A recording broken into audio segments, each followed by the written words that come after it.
Hello students, my self अभिषेक अग्रवाल और स्वागत करता हूं आपका आप ही के चैनल मैग्नेट ब्रेन्स पर। एक ऐसा चैनल जो 2 4 5 चैप्टर नहीं बल्कि पूरा कंटेंट, वो सारे चैप्टर्स जो आपके सिलेबस में है और वो जो आपके सिलेबस में नहीं भी है, उन सभी को आप तक पहुंचाता है। क्वालिटी एजुकेशन आप तक पहुंचाता है एब्सोल्युटली फ्री ऑफ कॉस्ट। स्वागत करता हूं ऐसे चैनल पर। और class 11th and 12th chemistry के जो बेसिक कंसेप्ट्स पर हम बात कर रहे थे, जिसमें कंसंट्रेशन टर्म्स पर बात कर रहे थे, उसी कंसंट्रेशन टर्म्स में आज सबसे अहम कंसंट्रेशन टर्म पढ़ने वाले हैं, जो है क्या? मोलैरिटी।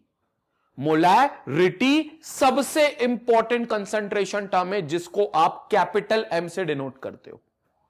अब पहले तो मैं क्लियर बता दूं, सबसे इंपॉर्टेंट अगर मुझसे कोई पूछे कि सर कंसंट्रेशन टर्म्स कौन सी है, तो मैं दो का नाम लेता हूं। एक लेता हूं मोलैरिटी और एक लेता हूं नॉर्मेलिटी। जितने 12th क्लास के स्टूडेंट्स अभी देख रहे हैं ये वीडियोस, वो जानते हैं कि 11th क्लास में उनको इस पर 100% सवाल आया होगा।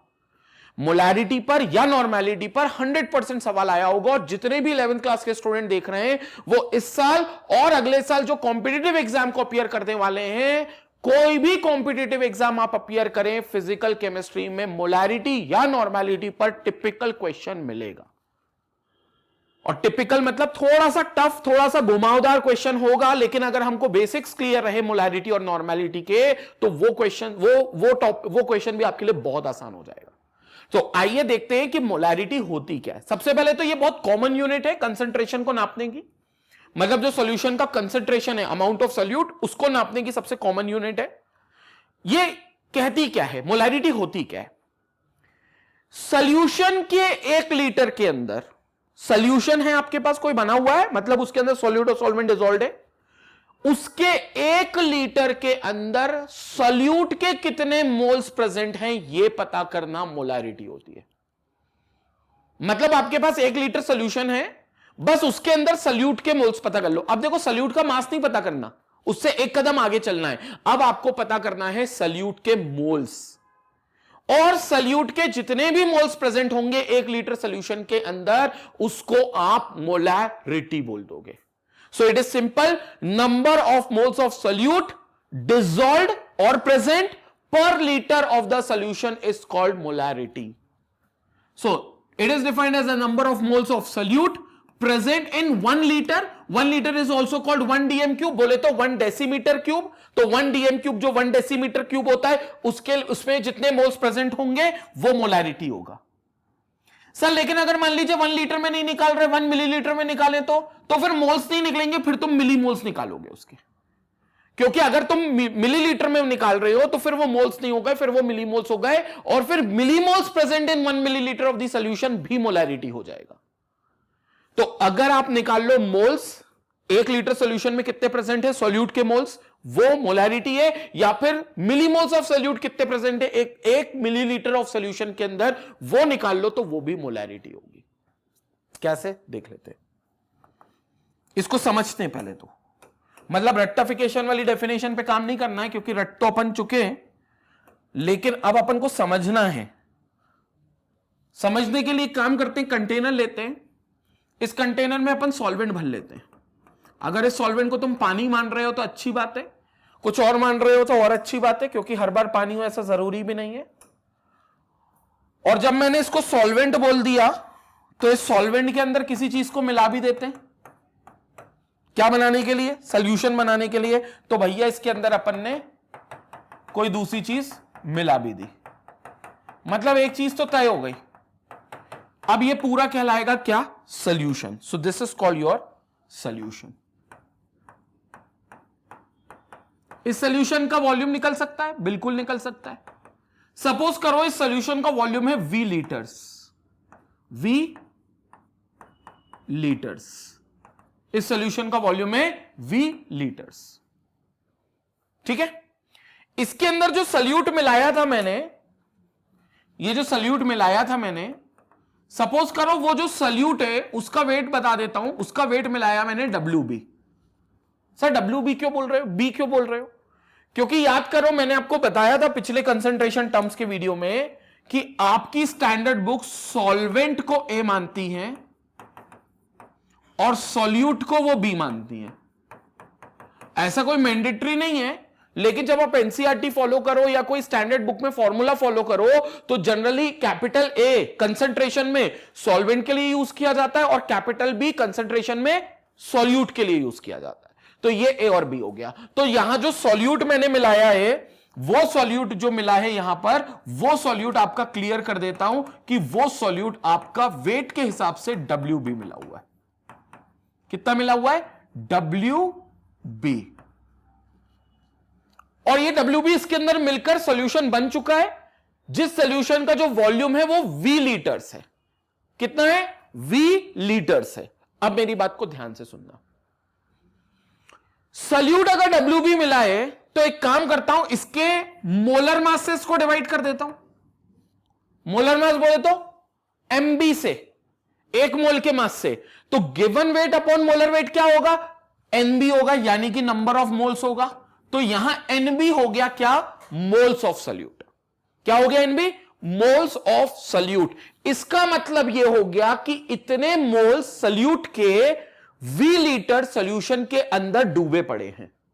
मतलब कोई पूछे कि आपसे कितने मोल्स हैं बी के, तो बोलना सर NB मोल्स इसके अंदर डूबे पड़े। NB मोल्स, ये बी के मोल्स हैं जो NB मोल्स हैं किसके अंदर? V लीटर ऑफ सॉल्यूशन के अंदर। तो क्या मैं इस बात को ऐसा लिख सकता हूं that V litre of solution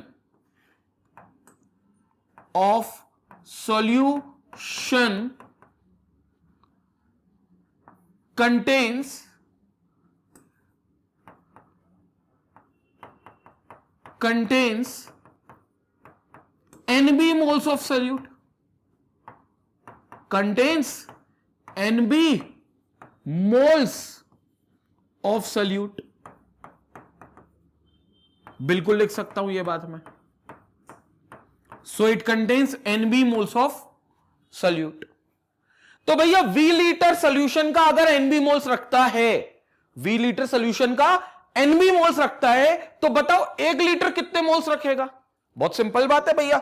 ये तो वही बात हो गई, 1 रुपए की अगर 3 चॉकलेट, तो बताओ 15 रुपए की कितनी चॉकलेट। और उल्टा बोल दो, 15 रुपए की मान लो 50 चॉकलेट आ रही है, तो बताओ 1 रुपए की कितनी चॉकलेट आएंगी।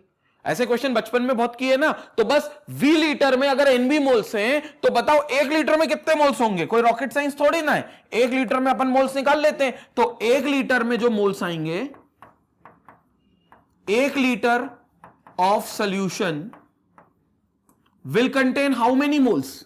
Will contain NB upon V moles. कितने मोल्स कंटेन करेगा? NB upon V moles contain करेगा। तो 1 लीटर सॉल्यूशन में सॉल्यूट के कितने मोल्स होंगे? NB by V moles of solute होंगे। NB by V moles of solute होंगे। ये 1 लीटर में इतने मोल्स है। अब पता कर लो मोलैरिटी। अब सुनो, मोलैरिटी क्या बोली थी? Defined as the number of moles of solute present in 1 litre. That's it.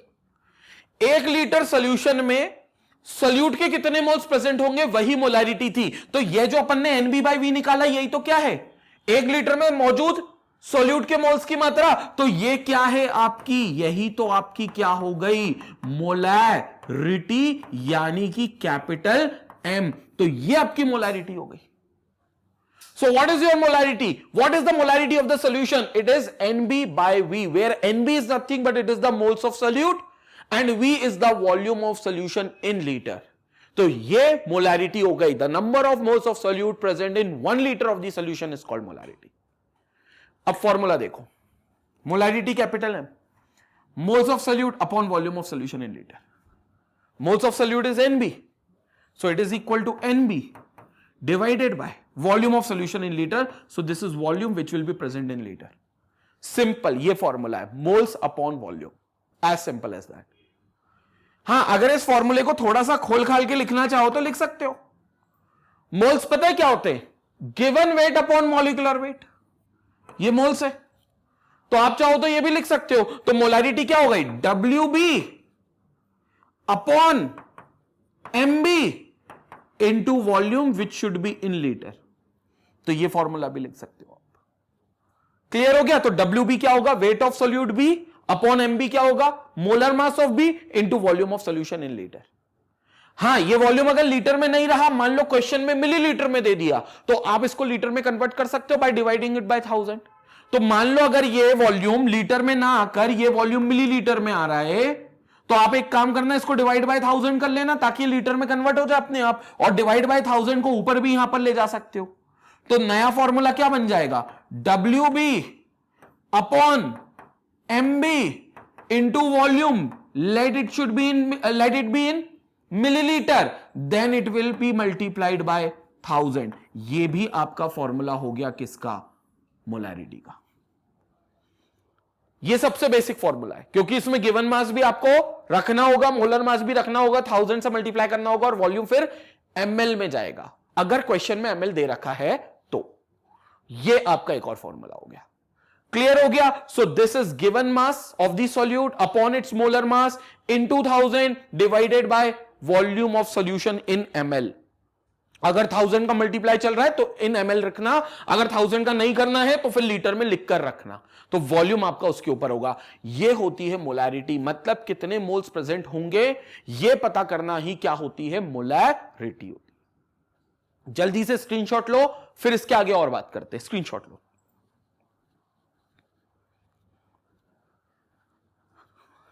Clear हो गया।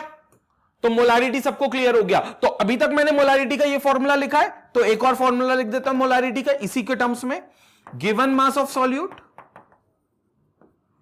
Given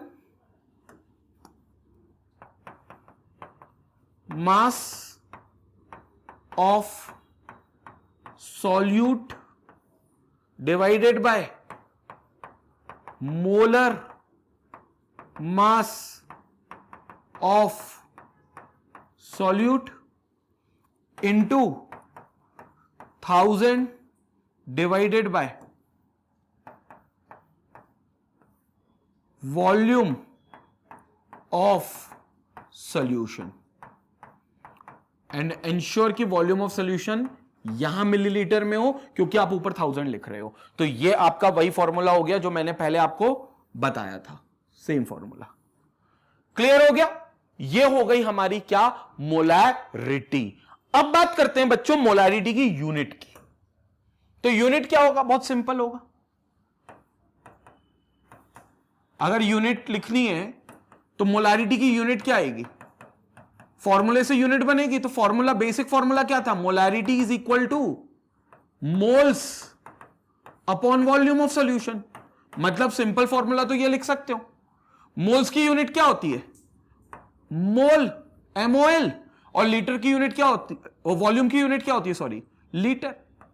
so it will B volume पर मोल पर लीटर। तो मोलैरिटी की यूनिट क्या हो गई, मोल प्रति litre, that will be the unit, mole प्रति लीटर। तो मोल्स अपॉन वॉल्यूम, क्योंकि उसका फॉर्मूला है, मोल्स की यूनिट मोल होती है MOL, वॉल्यूम की यूनिट लीटर है, क्योंकि आप लीटर में पता कर रहे हो सॉल्यूशन, तो या unit will become mole per litre. Molarity की ये यूनिट होती है, मोल पर लीटर।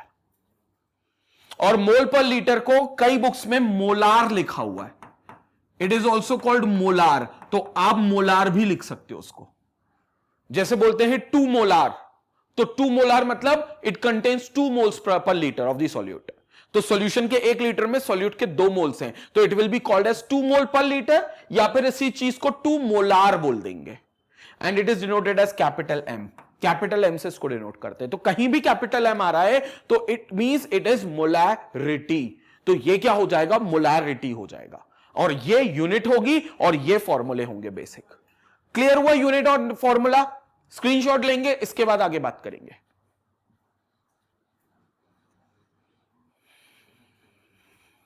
चलो, तो ये मोलैरिटी का आपको बेसिक कंसेप्ट पूरी तरीके से क्लियर हो गए, बेसिक आइडिया पूरी तरीके से लग गया। अब थोड़ी बात आगे की। तो अब अपन बात करेंगे किसकी, मोलैरिटी टर्म्स की। मतलब मोलैरिटी के कंसेप्ट को समझने के बाद अब समय आ गया मोलैरिटी टर्म्स को समझने का। अब क्या होगा मोलैरिटी टर्म्स, कई बार क्या होता है जब क्वेश्चन आता है मोलैरिटी पर, तो वो एक ऐसा क्वेश्चन आता है, आ फलाना सॉल्यूशन कंटेन्स। अब फलाने की जगह एक वर्ड आता है जो ये बताता है कि उस सॉल्यूशन की मोलैरिटी क्या होगी। एक फलाने की जगह एक शब्द आता है जो ये बताता है कि उस सोल्यूशन की मोलैरिटी क्या होगी, लेकिन कई बच्चों को वो शब्द संपट नहीं पड़ता और फिर बच्चे बोलते हैं कि सर वो मोलैरिटी बताई नहीं थी कि सॉल्यूशन में क्या है, वो वर्ड एक कुछ दिया था लेकिन वो संपट नहीं पड़ा हमको। ऐसा ना हो, इसके लिए आपको मोलैरिटी टर्म्स में आपको पढ़ा रहा हूं ताकि वो जो वर्ड होगा वो वर्ड आपको समझ में आना चाहिए जो वर्ड है। ठीक है, अब वर्ड क्या हो सकते हैं? पहला हो सकता है अ मोलार सॉल्यूशन कंटेन्स ब्ला ब्ला ब्ला ब्ला ब्ला, मतलब सॉल्यूशन के पहले अगर उनने लिख दिया मोलार कि मोलार सॉल्यूशन है, इसका मतलब यह है कि वो ये कहना चाहते हैं कि जो सॉल्यूशन की वो क्वेश्चन में बात कर रहे हैं वो सॉल्यूशन की मोलारिटी एक है, वन मोलारिटी है, मतलब उसका मोलार जो सॉल्यूशन है वो वन मोलार सॉल्यूशन है, यानी कि उसके सॉल्यूशन के अंदर वन मोल्स प्रेजेंट हैं 1 लीटर सॉल्यूशन के अंदर, only 1 moles present per litre of the solution, 1 mole present है पर लीटर, तो सॉल्यूशन कहलाया जाएगा मोलार सॉल्यूशन। उसी तरीके से डेसीमोलार आप बोल सकते हो, अ डेसीमोलार सॉल्यूशन, तो डेसीमोलार सॉल्यूशन मतलब उसकी मोलारिटी है 1/10, 1/10 मतलब m/10 मोलारिटी है, यानी कि उसके अंदर 1/10 मोल्स प्रेजेंट है सॉल्यूशन के 1 लीटर के अंदर, तो सॉल्यूट के 1/10 मोल्स प्रेजेंट है पर लीटर ऑफ द सॉल्यूशन, इसका मतलब ये होता है डेसीमोलार। उसी प्रकार से आ सकता है क्या, सेंटीमोलार सॉल्यूशन, सेंटीमोलार मतलब m/100 मोलारिटी है, यानी कि कंपोजिशन के हिसाब से देखें m/100 तो मतलब 1/100 मोल्स पर लीटर सॉल्यूशन के अंदर प्रेजेंट है, 1/100 मोल्स। अब 1/100 मोल्स को आप क्या लिख सकते हो, 0.01 मोल्स पर लीटर, और 1/10 को क्या लिख सकते हो, 0.1 मोल्स पर लीटर, तो it will become 0.1 moles per litre और 0.01 मोल्स पर लीटर 1/100 को आप लिख सकते हो, 0.1 1/10 को आप लिख सकते हो। तो ये आपको पता चलना चाहिए, क्योंकि वो लिखेंगे नहीं कि 1/10 मोल्स पर लीटर है, वो तो लिख देंगे कि डेसीमोलार है, तो आपको पता होना चाहिए कि 1/10 है, वो लिख देंगे सेंटीमोलार है, तो आपको पता होना चाहिए 1/100 है। ये टर्म्स का बहुत ज्यादा आपको आदत में आनी चाहिए मोलारिटी को लेकर। उसी प्रकार सेमी मोलार दे सकते हैं, सेमी मोलार मतलब आधा मोल्स पर लीटर होंगे, मतलब m/2 होगी मोलारिटी, यानी कि 1/2 मोल्स पर लीटर उसके अंदर प्रेजेंट होंगे, 1/2। और फिर आएगा बायमोलार, बायमोलार मतलब जैसे नाम में समझ में आ रहा है 2 मोलारिटी होगी सॉल्यूशन की, 2 मोलारिटी, यानी कि 2 मोलार सॉल्यूशन है, means it contains 2 moles per litre, 2m, 2 moles per litre. तो ये कंसेंट्रेशन टर्म्स आते हैं जो बहुत इंपॉर्टेंट होते हैं। क्लियर हो गया? और सॉल्यूशन इसी बेसिस पर आते हैं, जब आपको क्वेश्चन दिए जाते हैं तो सॉल्यूशंस के कंसेंट्रेशन मोलारिटी के टर्म्स में इन शब्दों का यूज करके बताते हैं, इन शब्दों का। और इसमें भी सबसे इंपॉर्टेंट कौन सा है, मोलार इंपॉर्टेंट है, डेसीमोलार इंपॉर्टेंट है और सेमी मोलार इंपॉर्टेंट है। ये 3 तो बहुत फ्रीक्वेंटली आते हैं टर्म्स, तो पता होना चाहिए कि सॉल्यूशन कितनी मोलारिटी का है अगर ये टर्म्स लिखे हुए आ गए तो। आप स्क्रीनशॉट लो, फिर हम आगे बात करते हैं।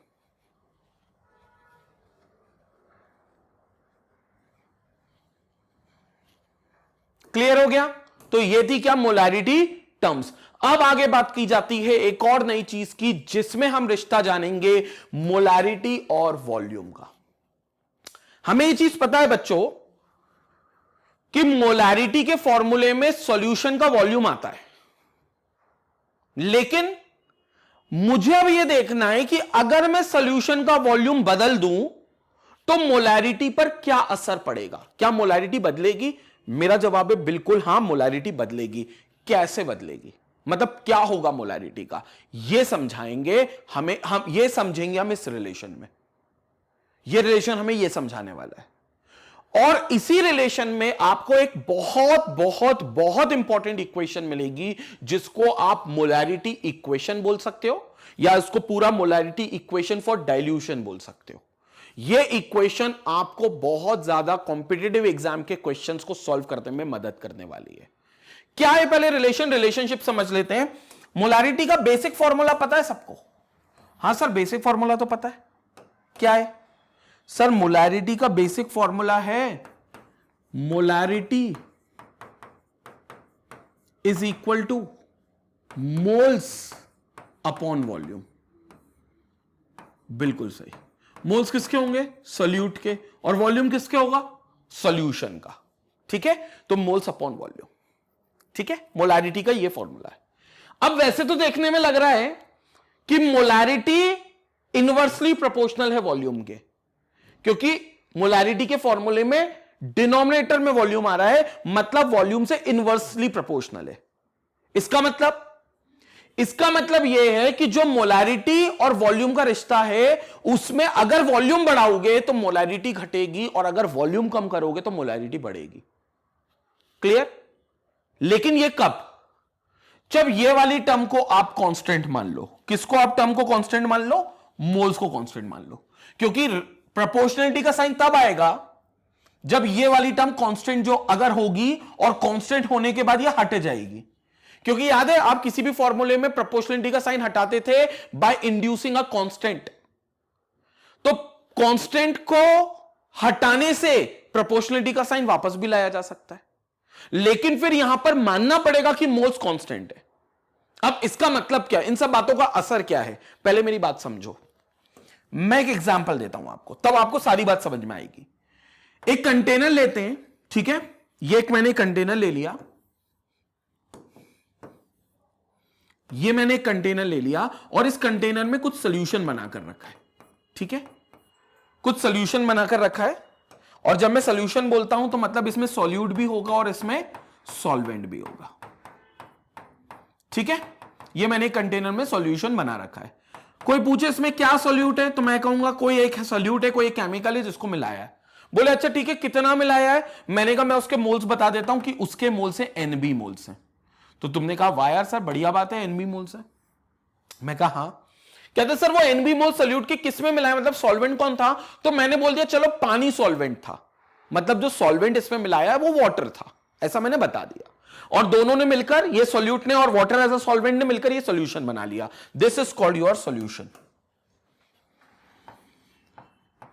सर बढ़िया बात है, सॉल्यूशन बन गया। तो सर इस सॉल्यूशन की कुछ खास बातें? हाँ है। इसकी मोलारिटी मेरे को मैं निकाल सकता हूं अगर मुझे इसका वॉल्यूम दे दिया गया। सपोज करो अभी इसका वॉल्यूम, सपोज करो अभी इस सॉल्यूशन का जो वॉल्यूम है वो V1 है, ऐसा मैं मान लेता हूं कि V1 है। This is the volume of solution. क्या है वो? V1 है। तो वॉल्यूम V1 है। तो अब कोई मुझसे पूछ सकता है कि सर मोलारिटी क्या निकल सकती है? क्योंकि भैया मोल्स दे दिए, वॉल्यूम दे दिया, तो मोलारिटी तो निकाल सकते हो ना, निकाल लो मोलारिटी। तो मोलारिटी निकाल ली, और मोलारिटी निकली NB अपॉन V1 करके। क्या करके? NB इतने मोल्स डिसॉल्व्ड है अपॉन V1, क्योंकि वो वॉल्यूम का है सॉल्यूशन का, और मैं मानकर चल रहा हूं वो लीटर में ही है, तो वो लीटर में वॉल्यूम V1 निकलेगा। और मोलारिटी को मान लेता हूं कि this is M1, this molarity is M1, क्योंकि पहली मोलारिटी निकली है, so this is called M1। M1, so M1 यानी कि first molarity is equal to NB upon V1। और यहां से हम क्या कर सकते हैं? NB की वैल्यू निकाल सकते हैं। अगर इस V1 को मैं यहां पर मल्टीप्लाई कर दूं तो क्या हो गया? M1 into V1 is equal to NB, which is moles of solute, which is moles of solute, that is B, and let this equation be as give this equation as equation number 1. तो ये पहली equation हो गई in which M1 V1 is equal to NB, which is moles of solute, and this is M1 into V1. So this is M1 into V1, which is equal to NB. ये first equation हो गई। अब क्या करते हैं? अब एक काम करते हैं, इस सॉल्यूशन को लेते हैं, इस कंटेनर को लेते हैं, और इसमें सॉल्वेंट जो था, कौन था सॉल्वेंट? वाटर। मैंने कहा था मैं वाटर एज अ सॉल्वेंट ले रहा हूं। उस वाटर को इस कंटेनर में और मिला देते हैं, मतलब जितना वाटर था उतना तो है ही, अब मैंने एडिशनल वाटर इसके अंदर मिला दिया, मतलब और ज्यादा पानी इसमें मिला दिया। तो यहां से क्या हुआ? और ज्यादा वाटर इसके अंदर ऐड हो गया। अब बच्चों अगर वाटर ऐड और हो गया तो जाहिर सी बात है ये जो वॉल्यूम आपने लीटर में माना है ये वॉल्यूम राइज हो जाएगा। और अगर वॉल्यूम राइज हो गया, वॉल्यूम अगर बदल गया, तो जाहिर सी बात है मोलारिटी भी बदल जाएगी, क्योंकि मोलारिटी के फॉर्मूले में वॉल्यूम आता है। और अगर वॉल्यूम राइज हो गया मतलब बढ़ गया, तो जाहिर सी बात है मोलैरिटी घट जाएगी, कम हो जाएगी। हो जाएगी ना कम, तो कम हो जाएगी। लेकिन क्या मेरा आपसे सवाल, क्या इस मोल्स ऑफ सॉल्यूट को कोई असर होगा? मोल्स ऑफ सॉल्यूट को कोई असर नहीं होगा। पूछो क्यों? क्योंकि भाई साहब मोल्स जो है वो सॉल्यूट के मोल्स हैं, जो कैसे निकले होंगे? सॉल्यूट का गिवन मास अपॉन सॉल्यूट का मोलर मास करके। और जब मैंने एडिशनल पानी मिलाया तो पानी तो सॉल्वेंट की तरह गया, तो सॉल्यूट की मात्रा में तो कोई चेंज नहीं आया होगा। मतलब जो मोल्स एनबी थे वो पहले भी एनबी थे और अभी भी पानी को मिलाने के बाद भी एनबी ही रहे। मतलब जो मोल्स पहले थे वही मोल्स बाद में भी रहे। पानी मिलाने के बाद हुआ क्या? फिर हुआ यह कि वॉल्यूम बदल गया। और अब देखो, after water has been added, तो यहां पर लिख देता हूं, this is the thing which when after addition of water, after addition of water, और what we can say after addition of solvent. Solvent के एडिशन के बाद क्या असर हो गया? सॉल्वेंट के एडिशन के बाद यह असर हो गया कि यह कंटेनर है गया, इस कंटेनर में पानी की मात्रा बढ़ गई, सॉल्यूट जो पहले थे वही हैं, जितने थे उतने ही हैं, तो यह सॉल्यूट है, अभी भी सॉल्यूट है। अब इसका नया वॉल्यूम आ गया होगा, बिल्कुल आ गया होगा। नया वॉल्यूम बोलो कितना होगा? सर इसका नया वॉल्यूम, अब हम मान लेते हैं कि इसका नया वॉल्यूम हो गया होगा V2, तो नया वॉल्यूम हो गया V2, तो फिर नई मोलैरिटी आ गई होगी। बिल्कुल सर, नई मोलैरिटी आ गई होगी, जिसको अब मैं बोल दूंगा क्या? M2। क्या बोल दूंगा? M2, जो कैसे निकलेगी? सॉल्यूट अपॉन सॉल्यूट के moles upon volume of solution. Solute अभी भी कितना है इसके अंदर? सर सॉल्यूट तो उतना ही है, NB, जितना पहले था उतना ही अभी भी है, क्योंकि आपने NB को चेंज नहीं करा, NB वही रखा जितना पहले था, तो फिर सॉल्यूट तो वही आएगा। तो सॉल्यूट की वैल्यू तो आपको वही रखनी पड़ेगी जो पहले रखी थी। तो यहां पर NB सॉल्यूट की वैल्यू डिवाइडेड बाय नया वॉल्यूम इज V2, तो यह देगा आपको एक नई मोलैरिटी, जिसको आप M2 बोल सकते हो। क्लियर हो गया? तो अब क्या हो गया अपने पास सेकंड केस कौन सा? जब भाई साहब अपन ने पानी ऐड कर दिया तो अपने पास एक और इक्वेशन बन गई, एक नई मोलैरिटी की, एक नई मोलैरिटी मतलब M2 की। अब इस इक्वेशन में भी आप क्या कर सकते हो? ये जो V2 है इसको मल्टीप्लाई कर दो M2 के साथ, कर सकते हो वो आप। तो जब V2 को मल्टीप्लाई करोगे M2 के साथ, तो इक्वेशन क्या बन जाएगी? Equation will become M2 into V2 is equal to NB। ये इक्वेशन आपकी बन जाएगी। Clear? Let this equation be equation number 2। अब इस इक्वेशन को आप इक्वेशन नंबर 2 दे दो। अब ध्यान से देखो, फर्स्ट इक्वेशन क्या है? M1V1 equal to NB। Second equation क्या है? M2V2 equal to NB। Common क्या है? NB। फर्स्ट इक्वेशन भी कुछ NB के इक्वल में कुछ एक रिलेशन दे रही है, सेकेंड इक्वेशन भी NB के कुछ रिलेशन में इक्वेशन दे रही है। मतलब फ्रॉम फर्स्ट एंड सेकेंड अगर दोनों ही NB के इक्वल हैं तो दोनों रिलेशंस आपस में भी इक्वल होंगे। मतलब from 1 and 2, this is from 1 and 2, from 1 and 2, what we can predict? We can predict that M1V1 is equal to M2V2। ये M1V1 will be equal to M2V2, ये हम प्रिडिक्ट कर सकते हैं फर्स्ट और सेकेंड इक्वेशन से पूरी तरीके से। So this is M1V1 which is equal to M2V2। और अब इस इक्वेशन को देखो, यही फर्स्ट और सेकेंड से हम प्रिडिक्ट कर सकते हैं। मतलब क्या प्रिडिक्शन हो रहा है? मतलब यह हो रहा है कि सर मोलैरिटी इंटू वॉल्यूम का जो प्रोडक्ट है वो आजीवन एक सॉल्यूशन के लिए जब तक उसके मोल्स ऑफ सॉल्यूट नहीं बदलोगे तब तक कांस्टेंट ही रहेंगे। क्या रहेंगे कांस्टेंट? मोलैरिटी और वॉल्यूम का प्रोडक्ट। मोलैरिटी इंडिविजुअली चेंज होगी, क्योंकि जब आप पानी डाल देते हो तो वॉल्यूम चेंज हो जाता है, वॉल्यूम जो होता है बढ़ जाता है। जैसे आपने एक्स्ट्रा वाटर डाल दिया एज अ सॉल्वेंट तो वाटर बढ़ गया, लेकिन सॉल्यूट तो उतने ही रहे जितने पहले थे। तो सिर्फ वॉल्यूम को बदलने से मोल्स हो गए कांस्टेंट, वॉल्यूम को बदलने से मोलैरिटी बदल गई। और वॉल्यूम यहां क्या हुआ? पानी को ऐड करने से बढ़ गया। तो फिर मोलैरिटी क्या हो गई, घट गई। तो ये वॉल्यूम जितना बढ़ गया होगा उतनी मोलैरिटी ये घट गई होगी, ताकि दोनों का जो प्रोडक्ट है वो कांस्टेंट बन जाए। और मोलैरिटी इनटू वॉल्यूम का ये प्रोडक्ट क्या आएगा, कांस्टेंट आएगा, जो अगली कंडीशन के लिए भी कांस्टेंट ही रहेगा। यानी कि अगली कंडीशन किसकी आ गई, M2 की, जो V2 कंडीशन पर आ रहा है, उसमें भी M2 इंटू V2 का प्रोडक्ट कांस्टेंट आएगा। और मैं तो क्या कहता हूं, एक और बार इसमें पानी डाल दो इसमें एक और बार पानी, एक और बार वॉल्यूम बढ़ा दो, क्या कर दो, वॉल्यूम को V3 कर दो। सॉल्यूट मत मिलाना, क्योंकि मोल्स ऑफ सॉल्यूट पहले भी NB थे, उससे पहले भी NB थे, और अब भी NB होंगे। तो आप सॉल्यूट को मत मिलाना, आप सिर्फ किसको मिलाना, वाटर यानी कि सॉल्वेंट को मिलाना। अगर वाटर ही सॉल्वेंट है तो, नहीं तो कोई और सॉल्वेंट है तो उसको मिला देना। तो अगर आप सॉल्वेंट ही मिलाओगे तो सिर्फ उसका वॉल्यूम बढ़ेगा, वॉल्यूम बढ़ने से मोलैरिटी बदलेगी, और फिर नई मोलैरिटी होगी M3। अगर और पानी मिलाते हो तो फिर भी M3 इंटू V3 का प्रोडक्ट कांस्टेंट रहेगा, जो number of moles of solute के बराबर होगा। और फिर आप कह सकते हो M1 V1 will be equal to M2 V2 will be equal to M3 V3 will be equal to M4 V4 will be equal to M5 V5, चलता रहेगा, will be equal to molarity into volume, that's it. तो ये equation को आप molarity equation for dilution बोलते हो, जो titration जैसे एक्सपेरिमेंट्स में जो आप 11th क्लास में करोगे, उस एक्सपेरिमेंट्स में, प्रैक्टिकल्स में आपको बहुत ज्यादा मदद देने वाली है। और कॉम्पिटिटिव एग्जाम में question molarity equation for dilution पर आता है। वो बोलेंगे बताओ, इतना हमारे पास एक मोलैरिटी थी इतने वॉल्यूम की, बाद में हमने उसको पानी डाल दिया, अब बताओ नई मोलैरिटी क्या हो गई। तो कुछ नहीं, पुरानी मोलैरिटी इंटू पुराना वॉल्यूम इक्वल टू नई मोलैरिटी इंटू नया वॉल्यूम, बस कर देना, जो भी एक अननोन होगा निकल जाएगा।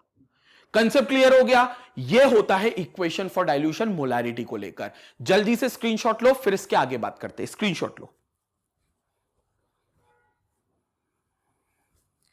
तो यह हो गया हमारी फाइनल इक्वेशन, जिसको हम मोलैरिटी इक्वेशन बोलते थे। और यह पूरा हमने देख लिया इस वीडियो में मोलैरिटी के बारे में कि क्या होती है एक्चुअली मोलैरिटी, जो बहुत इंपॉर्टेंट कंसंट्रेशन टर्म मानी जाती है, बहुत इंपॉर्टेंट कंसंट्रेशन टर्म मानी जाती है। और जैसा कि आपको पता है, मैग्नेट ब्रेन्स में क्लास 4 से लेकर क्लास 12 तक के सारे वीडियोस अवेलेबल हैं, जिनको आपकी पढ़ाई को बेहतर बनाने के लिए magnetbrains.com पर अपलोड कर दिए गए हैं, जिसे आप वहां से एक्सेस कर सकते हैं और वहीं से इनसे जुड़े हुए नोट्स को भी डाउनलोड कर सकते हैं। Thank you for watching us. Stay connected, stay educated, take care.